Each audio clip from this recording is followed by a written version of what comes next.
అందరికీ నమస్తే. ఇప్పుడు మీరు చూస్తున్నది కుప్పం నియోజకవర్గం సి బండపల్లి గ్రామం. ఈ గ్రామానికి సంబంధించిన యువత వాళ్ళ గ్రామానికి ఎంట్రన్స్ లో ఒక బోర్డును నాటారు. ఆ బోర్డు ఏంటో తెలుసుకుందాం రండి. ఈ బోర్డులో ఏం రాసిందంటే, సి బండపల్లి గ్రామంలో అందరూ హిందువులే కావున అన్యమతస్థులు గ్రామ పెద్దల అనుమతి లేకుండా ప్రవేశం లేదు. అన్యమత ప్రచారం ఇక్కడ నిషిద్ధం. అతిక్రమిస్తే జరిగే తీవ్ర పరిణామాలకు మేము బాధ్యత వహించము. గ్రామస్తులు ఈ నిర్ణయాన్ని ఎందుకు తీసుకున్నారో వారి మాటల్లోనే తెలుసుకుందాం రండి. మత మార్పులు చాలా జరుగుతూ ఉన్నాయి కాబట్టి ప్రతి గ్రామంలోనూ ఇలా నినాదాలు పెడితే బాగుంటుందని మా ఉద్దేశంతో పెట్టాము. మా ఊర్లో చాలా ఇంతవరకు చూస్తూనే ఉన్నాము. ఒక ఇల్లు ఉండింది ఫస్ట్ ఇంతకు ముందు, ఇప్పుడు 2-3 ఇండ్లుగా మారాయి. అది అలా జరగకుండా ఉండాలనేసి ఇతర మతస్థులు మా ఊర్లోకి వచ్చే ముందు పెద్దల అనుమతి లేకుండా ఊర్లోకి రాకుండానేసి గ్రామస్తులందరూ తీర్మానం చేసుకుని మేము ఇలా చేయడం జరిగింది.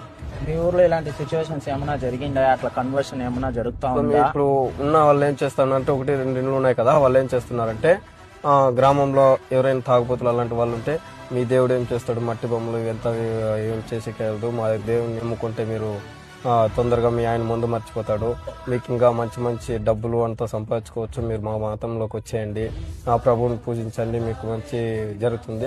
హాస్పిటల్ విషయంలో కొంచెం సీరియస్ గా ఉండి ఏదన్నా మన దగ్గర బాగా హాస్పిటల్లో బాగా అయిపోయే ఉద్దేశం ఉంటుంది, బాగా అయిపోయి 90% క్యూర్ అయిపోయిన వాళ్ళ దగ్గర పోయిలేసిందనా ప్రార్థన చేసి మా దేవుని వల్ల ప్రార్థన చేయడం వల్ల మీరు బాగున్నారు, మీరు మా మతంలోకి వచ్చేయండి, కన్వర్ట్ అయిపోండి, మా దేవుని మార్చండి అని మా దేవునికి మొక్కండి అట్లని మార్చుకున్నారు సార్.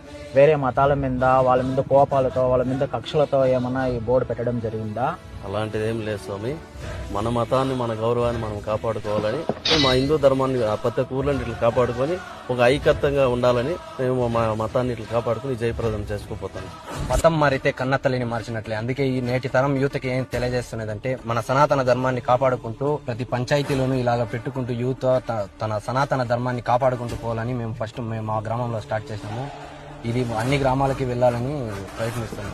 భారతదేశంలో ఉన్న మనం హిందువులకేమో అలాంటిది వాళ్ళు క్రిస్టియన్ ఎక్కడో వచ్చిన వాళ్ళు మన హిందువులను దాడి చేస్తున్నారు. ఇప్పుడు అంటే ఈ పరిస్థితి ఎట్లయిపోయిందంటే, మన ఇంట్లో ఉంటే కూడా వచ్చి యారోళ్ళు కొట్టేసి వెళ్ళిపోయినట్లుంది ఇప్పుడు ఈ పరిస్థితి.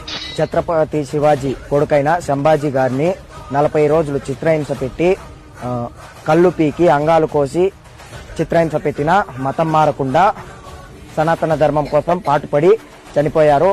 అలాంటి వాళ్ళు ఎందరో ప్రతి ఇంటికి ఒక శివాజీ సంభాజీ పుట్టుకురావాలని కోరుతూ ఇలా చేయడం జరిగింది. ఈ గ్రామస్తుల యొక్క నిర్ణయంపై మీ అభిప్రాయాన్ని కామెంట్ రూపంలో తెలియజేయండి. ఈ వీడియోని అందరికీ చేరేలా షేర్ చేయండి. జై శ్రీరామ్.